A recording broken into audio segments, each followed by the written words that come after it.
Hello everybody, this is your favorite heretic here, and today we're going to do something a wee bit special. The first one is, I got a friend of mine here.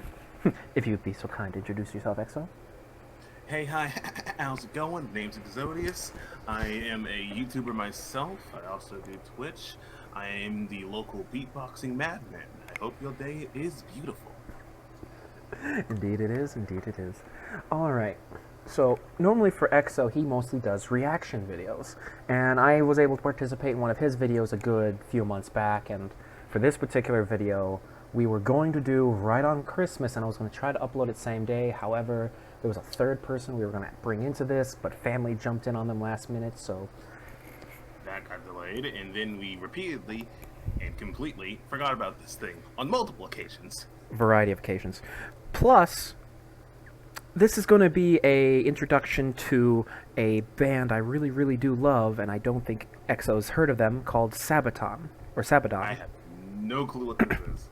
All right, so for you and for anyone else that may not know, Sabaton is a Swedish power metal band that had their main gimmick for their songs is war.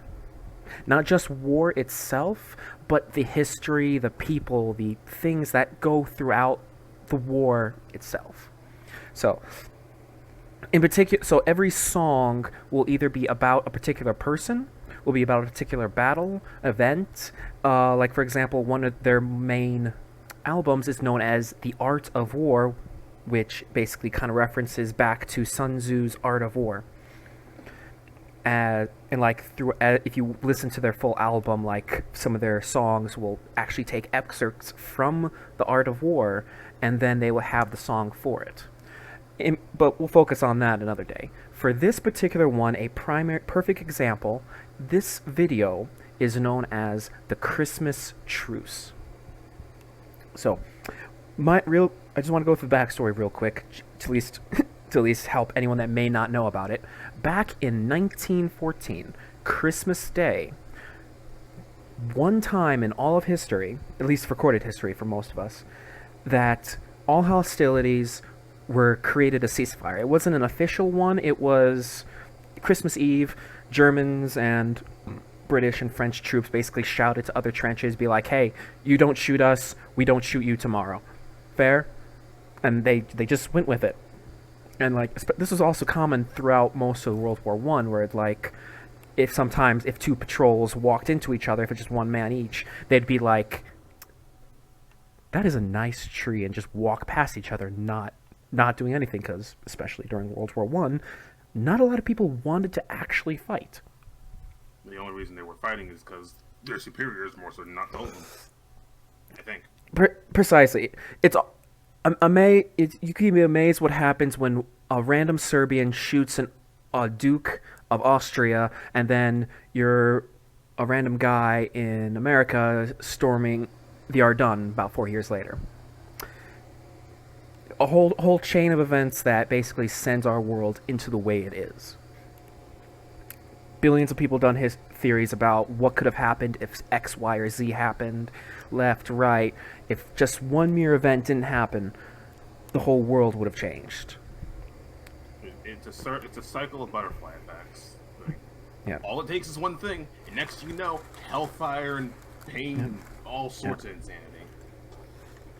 Which, Or in some cases, something actually decent happens after one thing. yeah, such as primary example, if it wasn't for this conflict, we wouldn't have actually thought about how we waged war, because especially during World War One, it was still considered a gentleman's war, where men would literally line up, charge the enemy, and then they would line up and charge back, which was the primary of warfare in the Western Front of Germany and France. Complete slaughter. Oh, go ahead. That's news to me, and it sounds like they genuinely decided to take this as a turn-based strategy, and I don't know how I feel about that. Well, it's because, especially when, like, around the Revolutionary War, for America, for other people in the other world that may not know, back in like 1776 or 1770s, they, like, especially during that time, it was still considered gentlemanlike to line up your men, and march forward into the enemy and shooting, where the best offense at the time was basically a one-shot rifle. You put it down, you pour in the powder, jam in the bullet, and you have like maybe 20, 30 seconds to reload, while a whole team of guys in front of you is still shooting about, let's say, a good 30 yards away.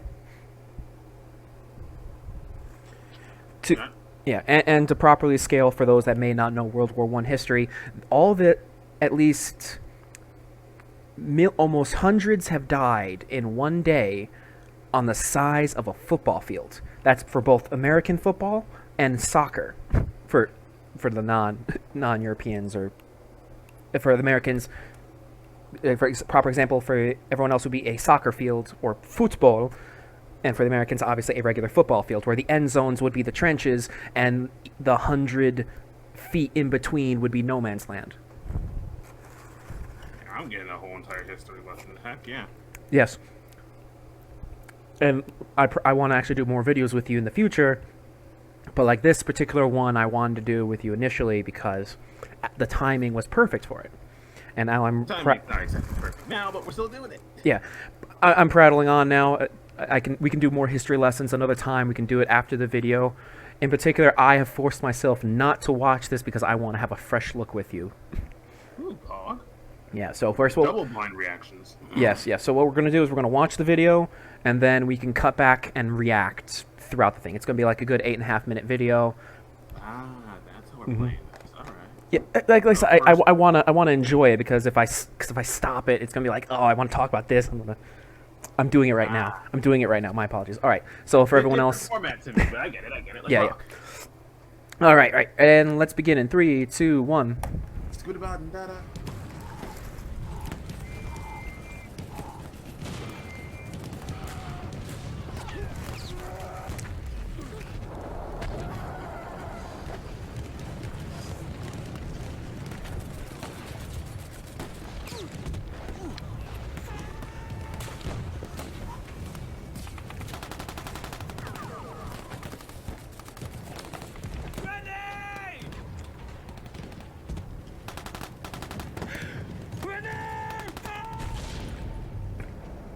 Close one.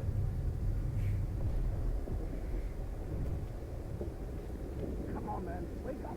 Can you hear me? I have really bad jokes just sitting on the tip of my tongue right in there. Come on. Yeah, Cyberpunk. Oh, no, that's not it. I was going to say, the dude needs a little time to defrag.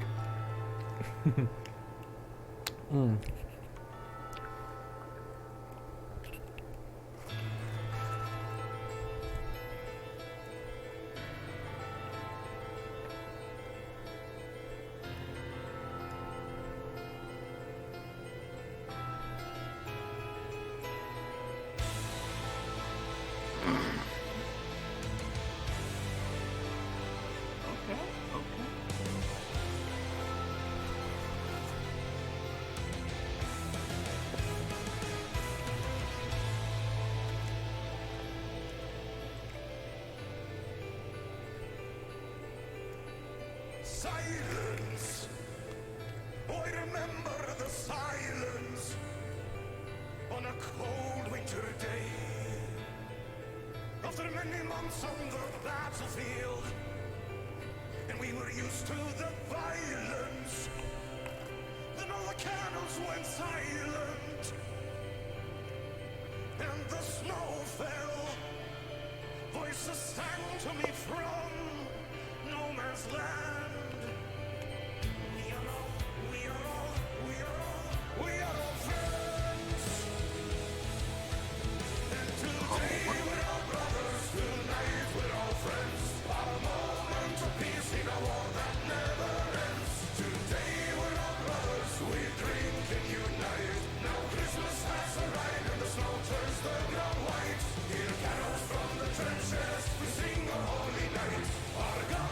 Yo, this hell.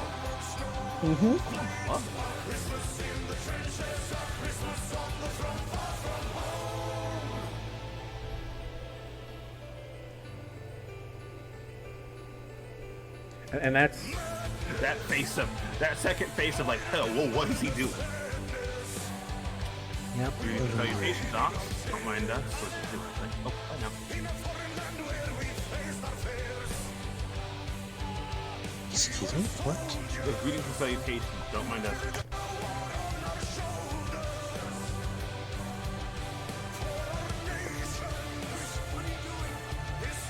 No, what are you doing?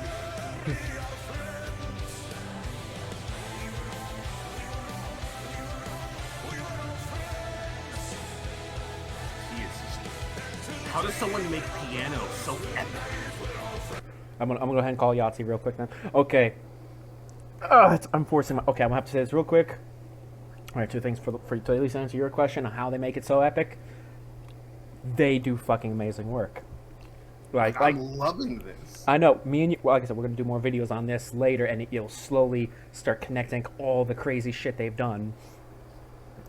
But at least, like the other thing is the main thing I'm trying to force myself to slow down on is, as those they may not have read or heard or seen. This is basically how Christmas truce really happened. Just one man got out of the trench, basically waving a flag. Basically, I mean, I'm skipping a lot of shit because there was a lot of things, especially during the. And these are the super footnotes. I think that's the right term. Fuck it, I'll have to go ahead and say it. So basically, during around this time period, the Kaiser and the King of England started around this time sent a bunch of care packages to the soldiers at the front, cigars and chocolate and treats and letters of thankfulness of how they've been standing strong and doing the work for their country and kingsmen.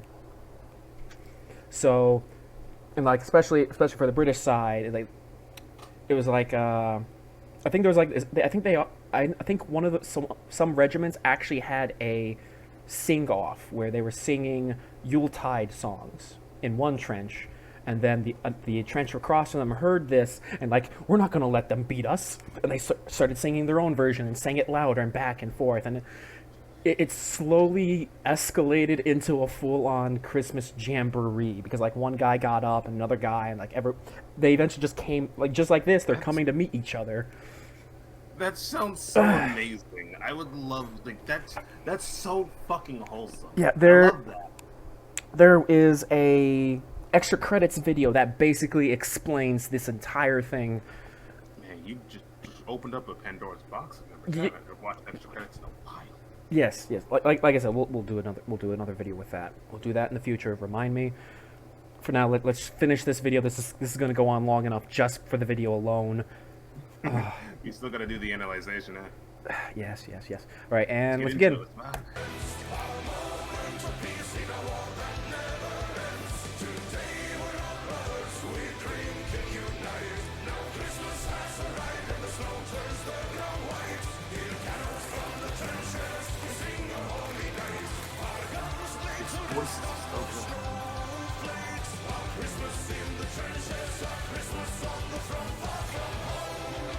Oh yeah, I remember seeing visuals of this where they just chill and play some ball.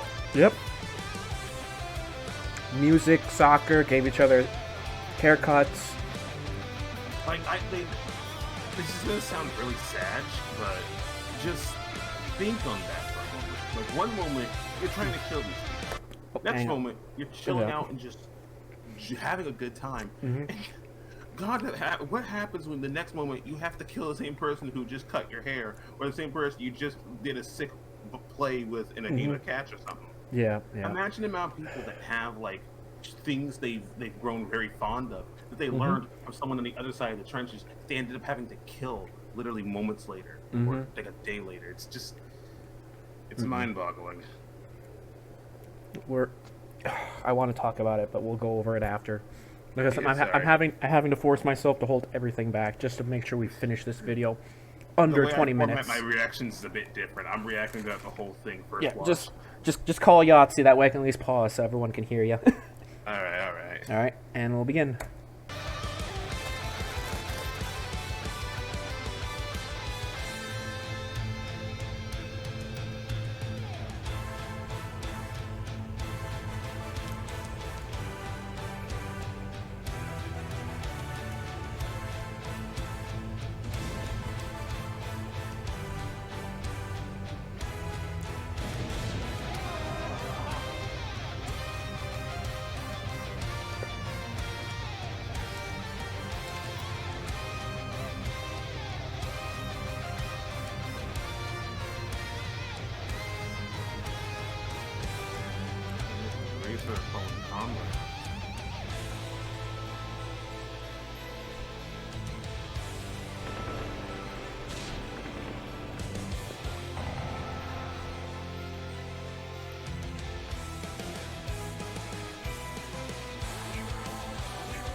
became what we were.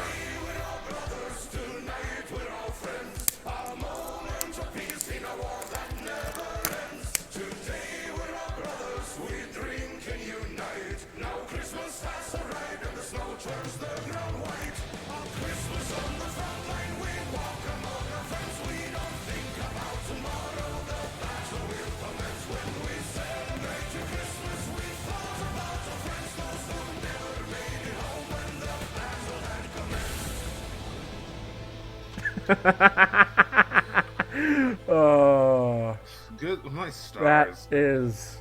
Mwah. It's beautiful, but it's so sad as well. Mm. Though something I will say, may I call Yahtzee? Mm-hmm. Something I like, that cross doesn't have a single bullet hole in it. I would like to believe that after chilling and putting that down, both sides, without even saying anything, agreed not to touch that thing at all. Not a single attempt was even, not a single shot was made anywhere near that thing. I like that. Yeah. I don't want to burst your bubble, but this is a dramatization, sadly. I know. But I it know. maybe one part of the trench they might have done that. I don't know. Who knows?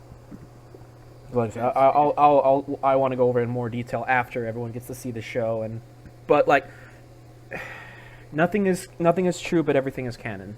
Is my preferred phrase to say. Nothing is true, but everything is canon. Correct. That's a sentence. I like that. I like that sentence. All right. Let's keep going. We're near the Another end. 2 minutes. Another 2 minutes.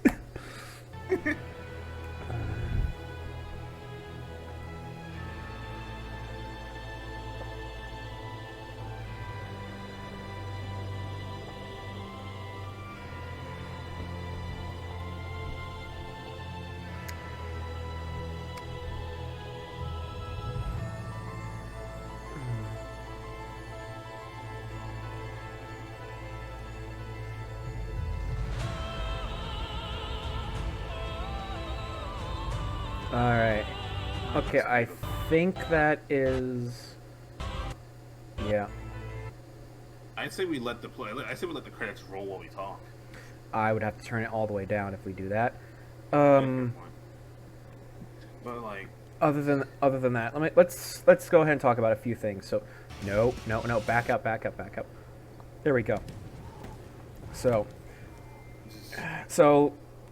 yeah, real quick analyzation at least on that. Obviously, like for example, a daily life in on the Western Front, explosions, gunfire, shots galore all over the place. See if I something can. that this really puts into perspective. Mm-hmm. And I know, again, this is a dramatization, but this still is a case for us in general.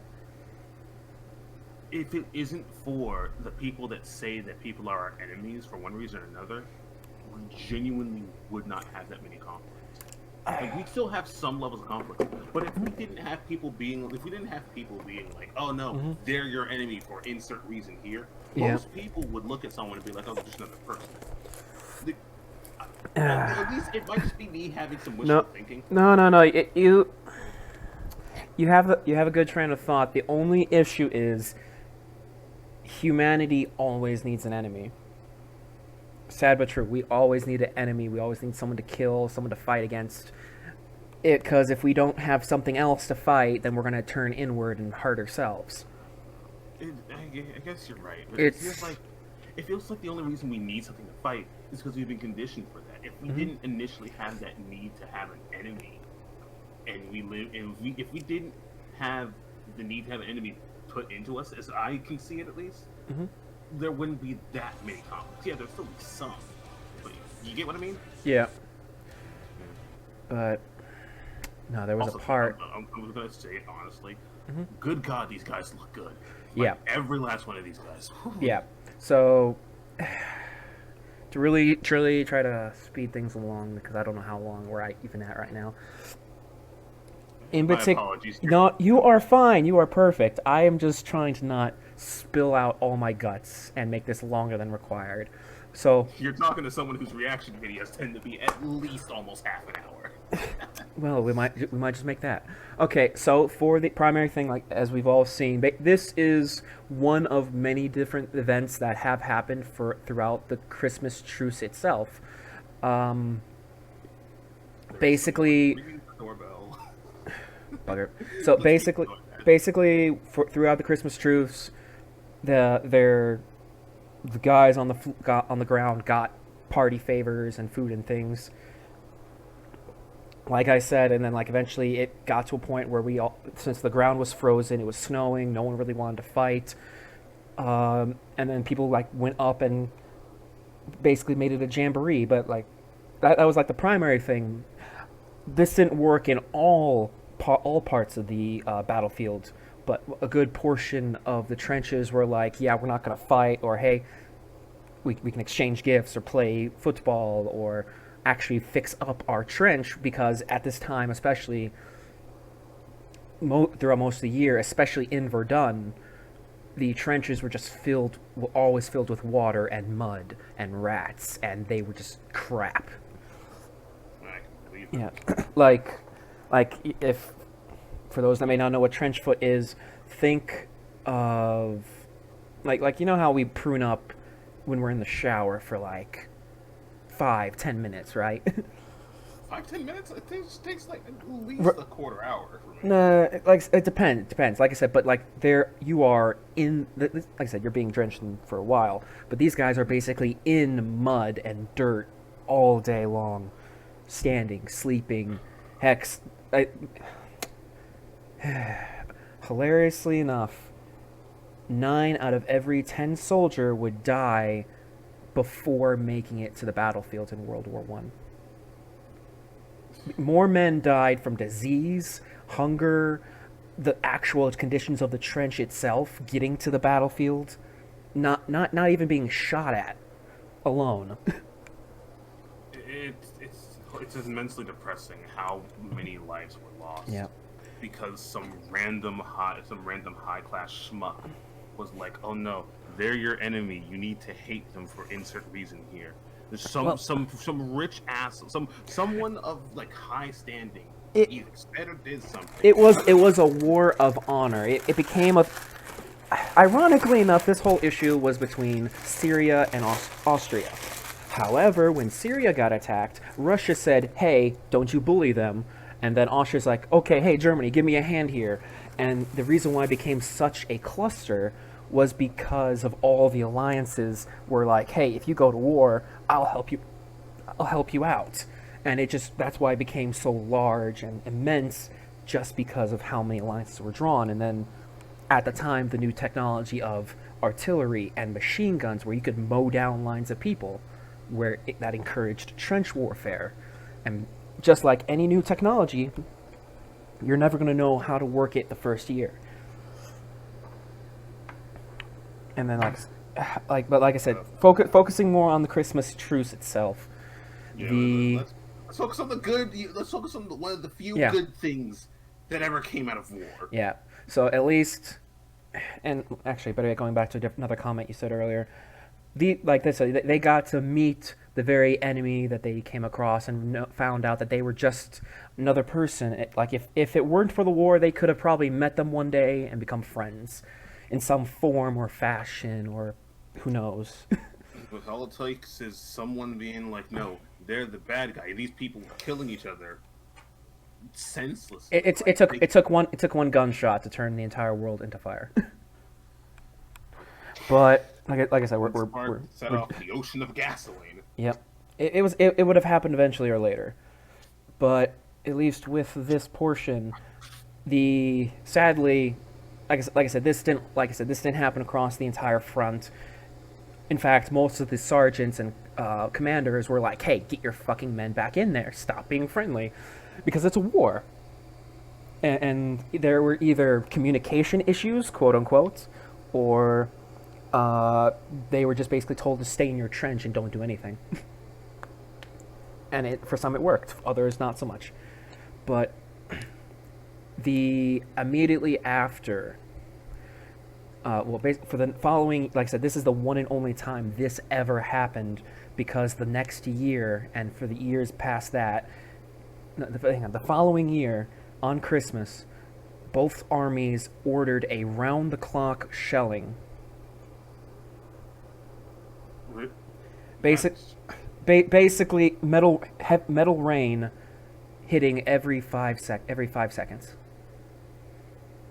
all day long, all day, all night. Just the name. It It's so damn inane. It's depressing. it's a war.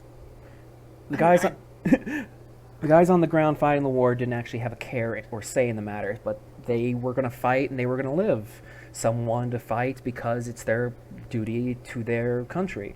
Others simply want to fight so their family don't have to fight, or do something to protect something.